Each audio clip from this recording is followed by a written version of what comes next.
Welcome to the Salmon Runs YouTube. Enjoy the video. In this video, I will show how to make hot chocolate.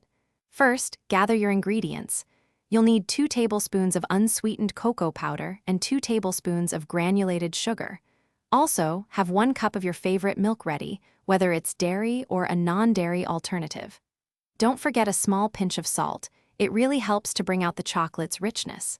This simple combination is the foundation for a delicious, comforting drink. Next, let's combine our dry ingredients. In a small saucepan, whisk together the 2 tablespoons of cocoa powder and 2 tablespoons of sugar. Make sure to break up any lumps so you have a smooth, uniform mixture. Now, add that tiny pinch of salt. This crucial step ensures that when you introduce the milk, your hot chocolate will be perfectly smooth and free of any powdery bits, making for a much better texture. Now it's time to add the liquid. Gradually pour your 1 cup of milk into the saucepan with the dry ingredients. Place the saucepan over medium heat and whisk continuously. Keep stirring until the mixture is smooth and all the cocoa and sugar have dissolved. You want it to be hot, but avoid letting it come to a full boil. This usually takes about 3 to 5 minutes, creating a wonderfully creamy base.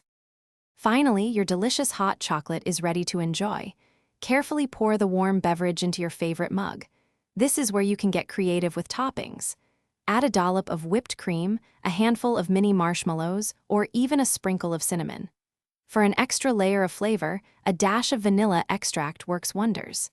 Sit back, relax, and savor your perfectly crafted, easy homemade hot chocolate. Thanks for watching.